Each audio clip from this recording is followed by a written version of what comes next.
تو ابھی چونکہ ڈار صاحب نے بھی ہمیں جوائن کر لیا ہے، لگتا ہے ان کی لائٹ اللہ کے فضل سے مسئلہ حل ہو گیا ہے. اوروں کو نصیحت تو خود مگر دنیا فضیلت ہیں جی یہ. اچھا، اب ہم چلتے ہیں اپنی روٹین کے مطابق.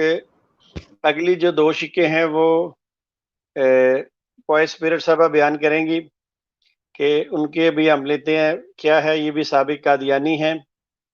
تو جی باقی صاحب دوست اپنا جو مائک ہے وہ میوٹ کر دیں تاکہ وہ اپنا بیان جاری کر سکیں.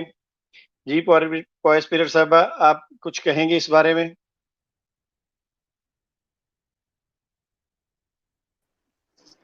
السلام علیکم ورحمۃ اللہ وبرکاتہ. وعلیکم السلام. وعلیکم السلام ورحمۃ اللہ وبرکاتہ. جی یہ جو 10 شرائط ہیں بیعت کی، اس میں سے 6 تو بیان ہو گئیں.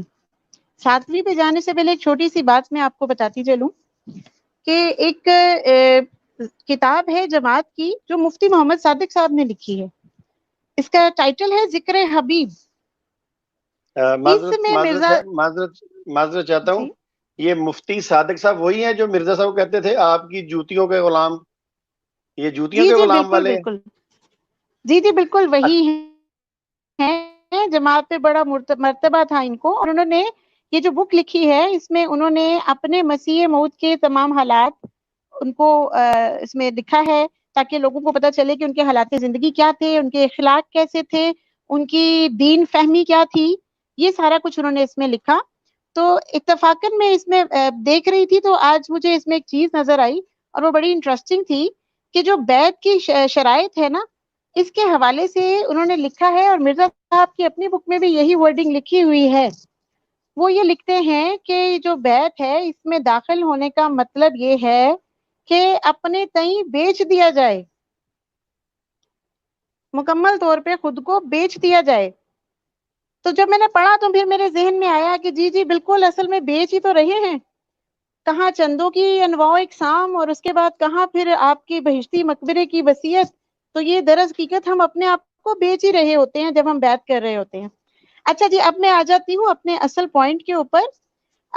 میرے پاس ہے جی 7واں اور 8واں جو بیعت کا ہے نقطہ. 7th پوائنٹ میں ہے کہ تکبر اور نخوت کو بکلی چھوڑ دے گا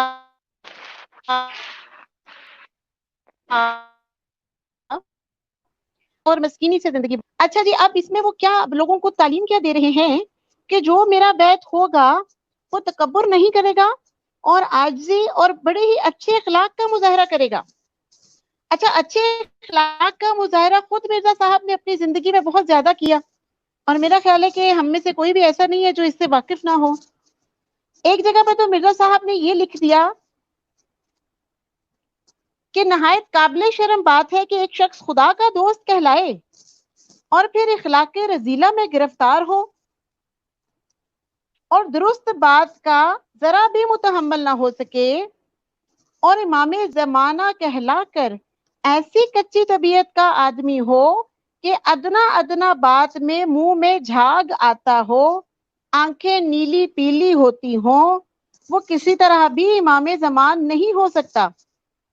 یعنی فرما کیا رہے ہیں خوش خلقی کے حوالے سے کہ اخلاق اتنے اچھے ہونے چاہیے امام زمانہ میں.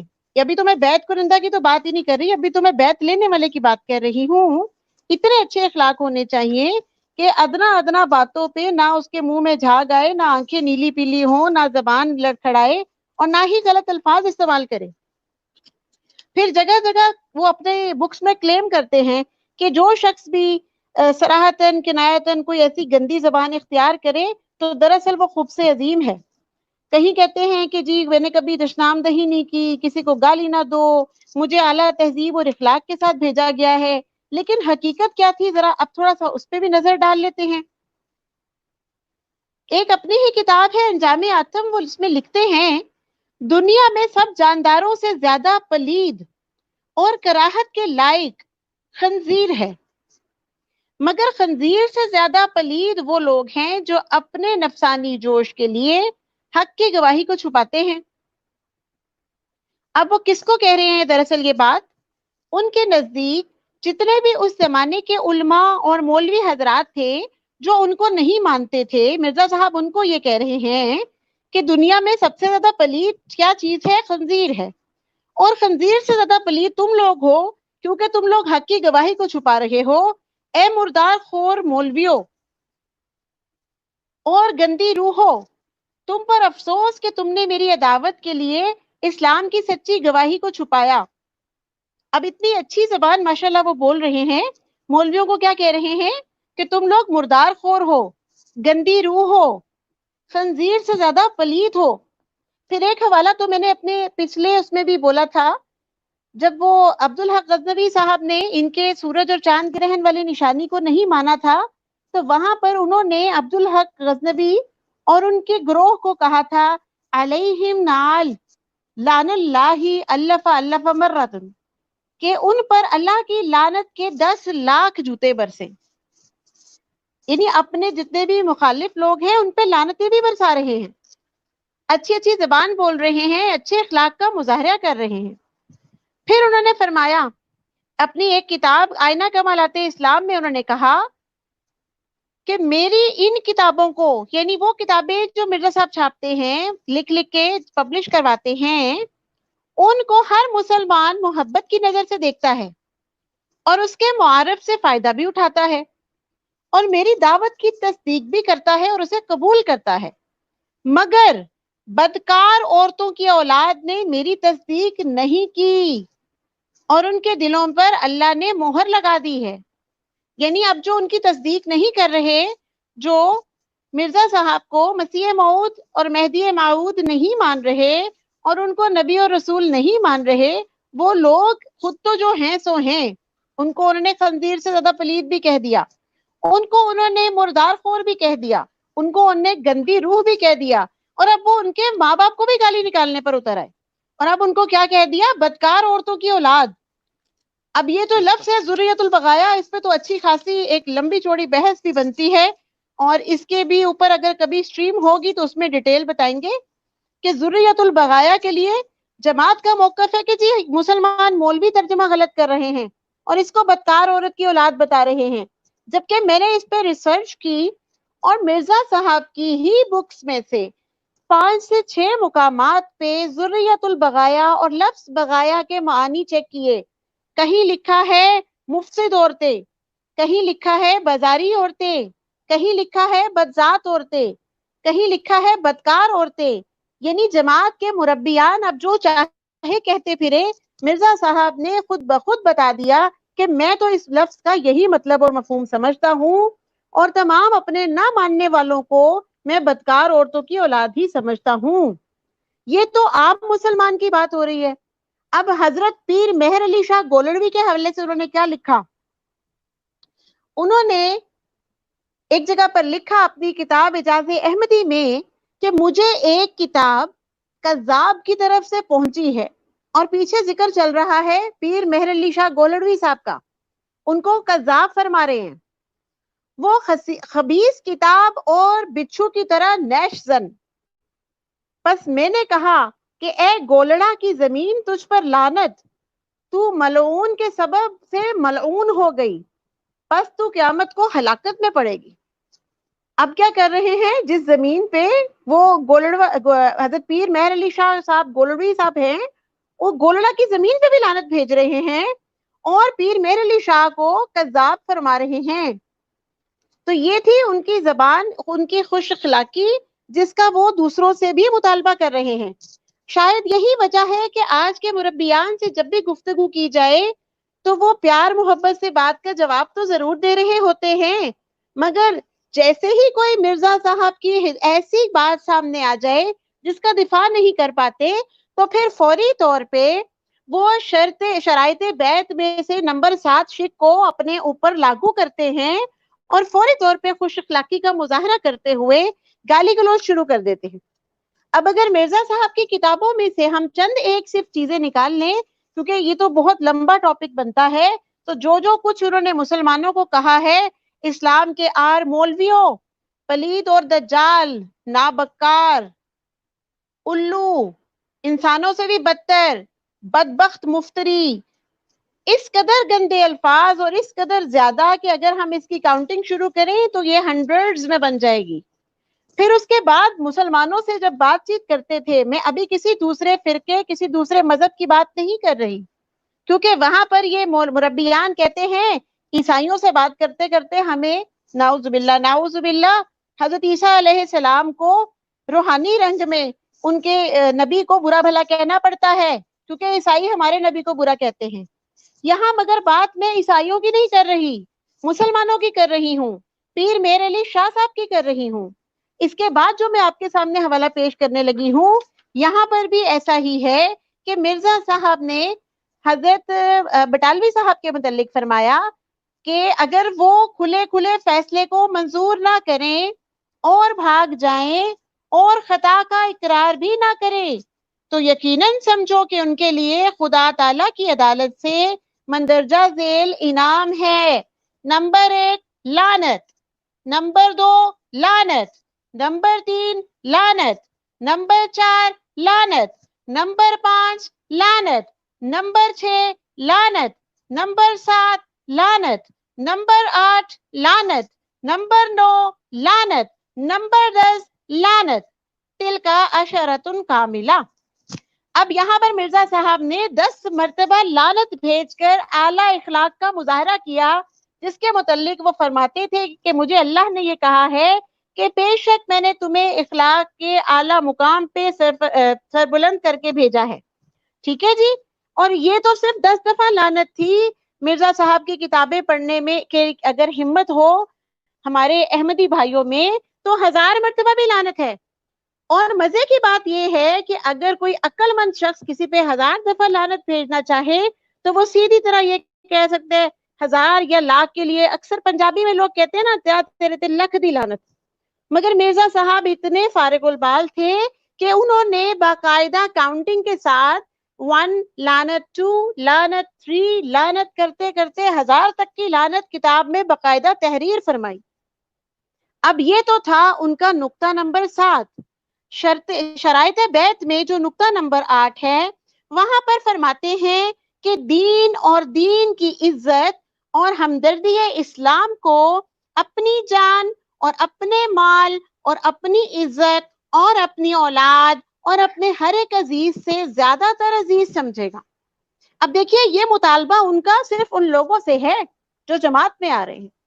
کیوں ہے؟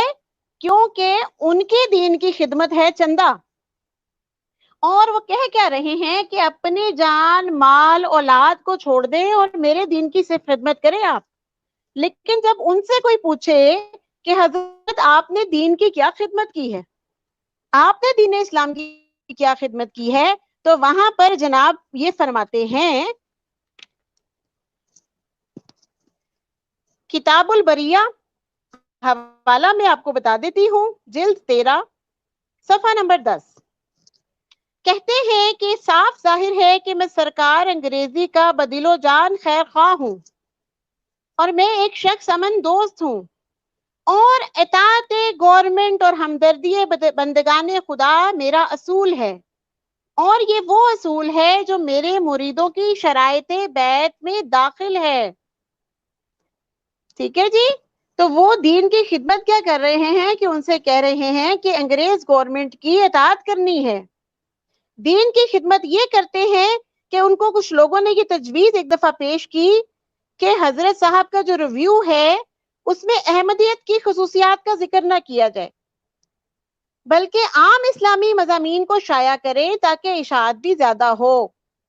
اب بات کیا انہوں نے کہی ان کے ساتھیوں نے کہ ہم جو ریویو پیش کر رہے ہیں اس میں مرزا صاحب کی تحریروں کو اور احمدیت کی تعلیم کو نہ چھاپا جائے. چھاپا کیا جائے؟ عام اسلامی مضامین چھاپے جائیں. اس کی کیا وجہ تھی؟ تاکہ لوگ مرزا صاحب کی چیزیں دیکھ کر اس کو پڑھنا چھوڑ نہ دیں، بلکہ اس کو ایک اسلامی میگزین کی طرح لیں اور اس کو پڑھیں. تو آپ کیا فرماتے ہیں؟ انتہائی ناراضگی کا اظہار کرتے ہیں. سیرت المہدی میں حوالہ موجود ہے. انتہائی ناراضگی کا اظہار کیا اور فرمایا ہمیں چھوڑ کر کیا آپ مردہ اسلام کو پیش کریں گے؟